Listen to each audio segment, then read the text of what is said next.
Mungkin kalian udah ngerasa tahu apa itu kampung Inggris.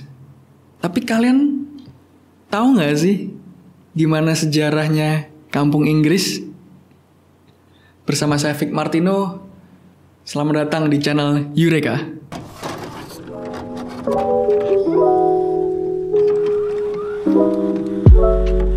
Kampung ini tuh terkenal akan kampung yang sangat padat dan ramai, apalagi saat musim liburan, ya kan? Mulai dari pelajar, mahasiswa, pekerja, sampai masyarakat daerah setempat yang memanfaatkan waktu liburannya untuk belajar sambil berwisata. Dan ya, nama kampung ini adalah Kampung Inggris.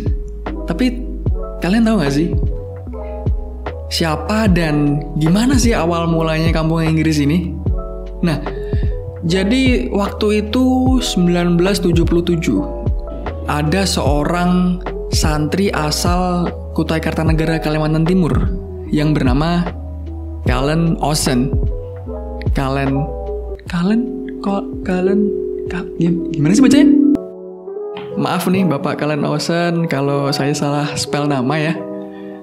Nah, jadi Bapak atau Mr. Cullen Osen ini, sebutan akrabnya di kampung Inggris, Mr. Cullen Osen ini adalah seorang santri yang berasal dari Kutai Kartanegara, Kalimantan Timur, yang pada 1977,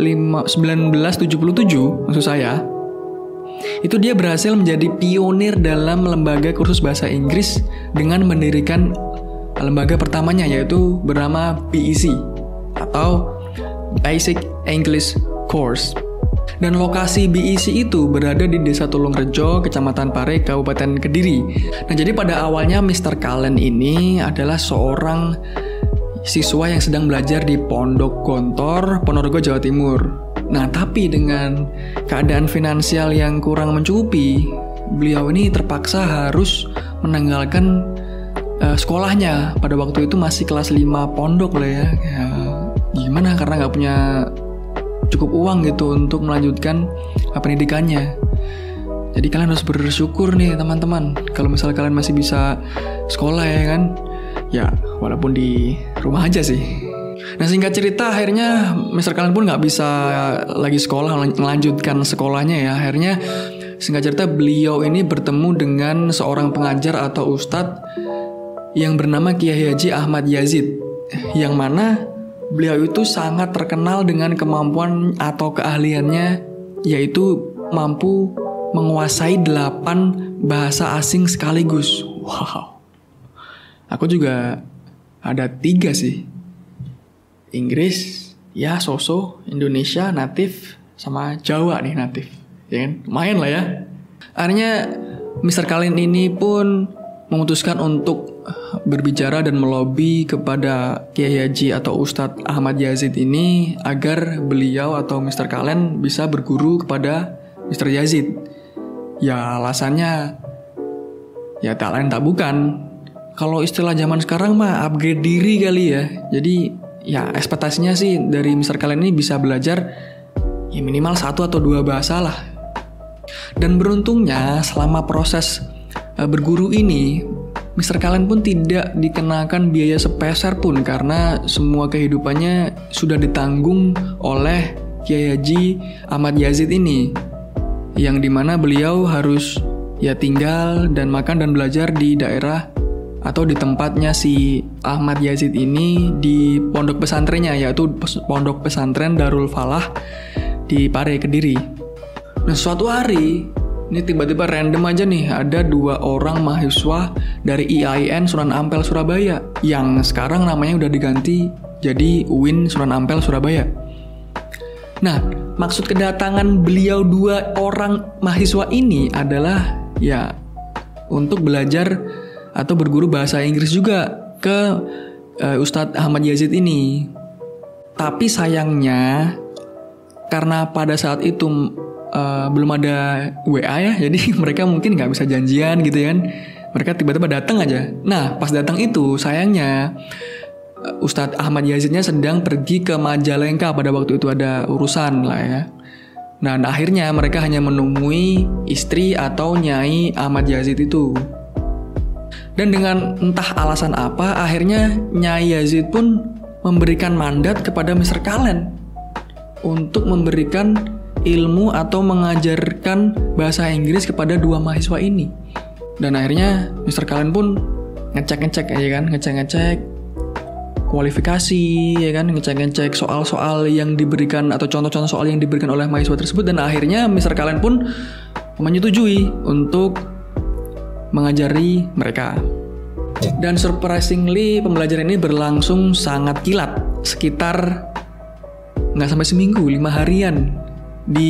Dan mereka tuh belajarnya di emperan atau di sembari apa sih namanya? Serambi masjid pesantren, ya kan? Cuman 5 hari di serambi masjid pesantren. Kilat banget nggak tuh? Tak disangka sebulan kemudian mereka kembali dan mengabarkan telah lulus ujian. Betapa bahagianya saya pada waktu itu, ungkap Mr. Cullen saat sesi wawancara di suatu media. Nah, dengan bermodalkan marketing dari mulut ke mulut ini, akhirnya keberhasilan dua orang mahasiswa ini pun tersebar luas ke masyarakat di luar sana, ya kan? Dan terutama di tersebar luas di daerah kampus mereka, yaitu di UIN, ya kan? Dan akhirnya juga gak sedikit juga dari orang-orang atau mahasiswa ini untuk melanjutkan perjuangan seniornya, yaitu datang ke Pare untuk belajar bahasa Inggris di sini. Sejak saat itulah beliau atau Mr. Cullen ini mendirikan lembaga kursus pertamanya yang bernama BEC itu tadi, atau Basic English Course, yang menjadi wadah untuk para mahasiswa ini belajar bahasa kepada Mr. Cullen. Tapi pada saat waktu itu, kelas pertamanya itu cuma diisi oleh 6 orang siswa. Ya kalian bisa bayangin lah ya. Orang mulai usaha dari nol. Beliau sempat putus sekolah karena nggak punya duit. Akhirnya bisa membangun sebuah lembaga kursus dari nol. Ya 6 orang ya wajar gitu, karena beliau kan orang tuanya bukan pejabat publik. Ya pokoknya dari nol banget lah usaha beliau dari 6 orang. Dan 6 orang siswa ini nggak cuman belajar bahasa Inggris, tapi juga belajar ilmu agama. Perlahan sedikit demi sedikit, perlahan-perlahan BEC mulai mengepakkan sayapnya. Satu persatu orang-orang dari luar kota maupun dalam kota mulai berdatangan nih. Akhirnya kapasitas dari BEC ini overload dan udah nggak bisa lagi menampung siswa-siswa yang mau belajar bahasa Inggris.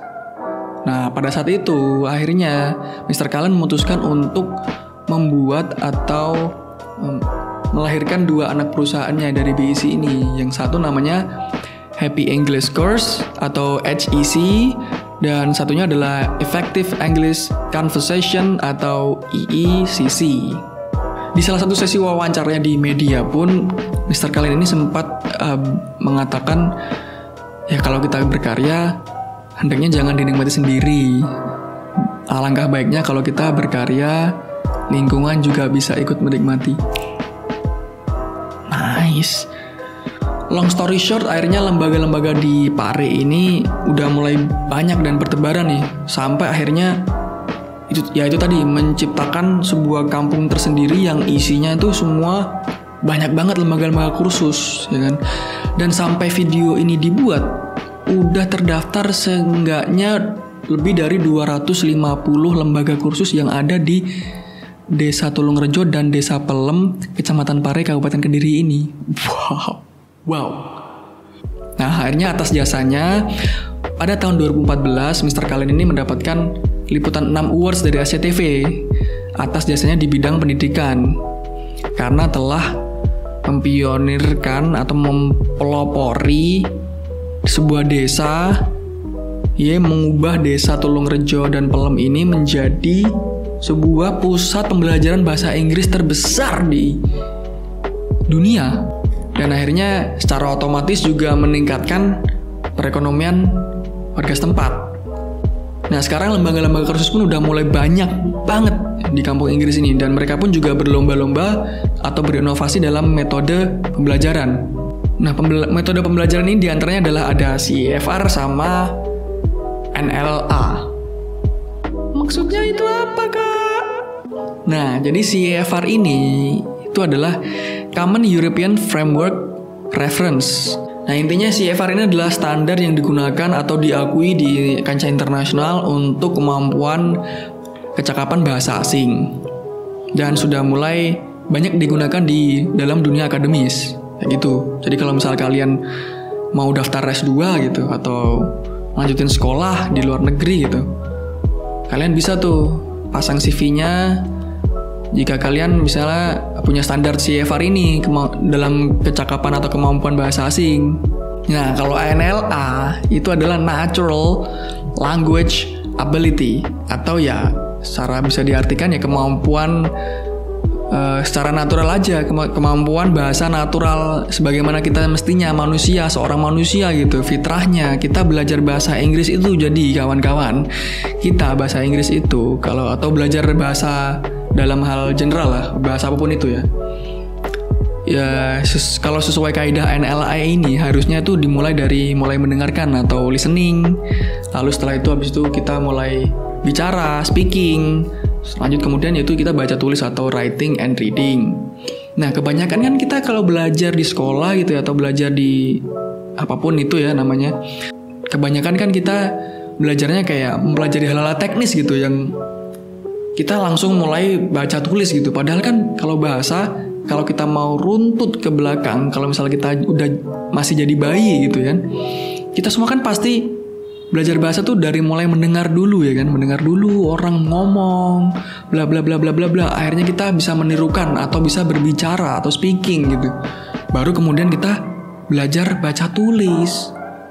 Selain itu, member-member dari berbagai jenis lembaga kursus di PARE ini juga kadang juga disuruh untuk melakukan atau mengasah public speaking mereka dengan cara berbicara bahasa Inggris di tempat umum gitu, misalnya di kafe atau di warung-warung makan atau di pinggir jalan atau di tempat-tempat keramaian lainnya gitu, untuk meningkatkan tingkat kepercayaan diri mereka dalam berbahasa asing tuh.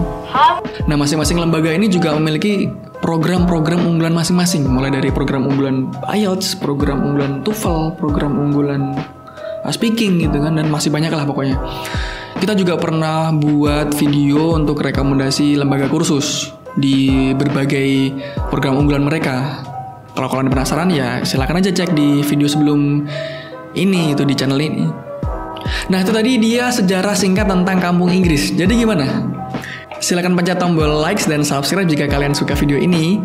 Dan bagi kalian yang masih punya pertanyaan yang mau ditanyakan ke kita, silakan aja langsung komen di bawah ya. Saya Vic Martino, see you.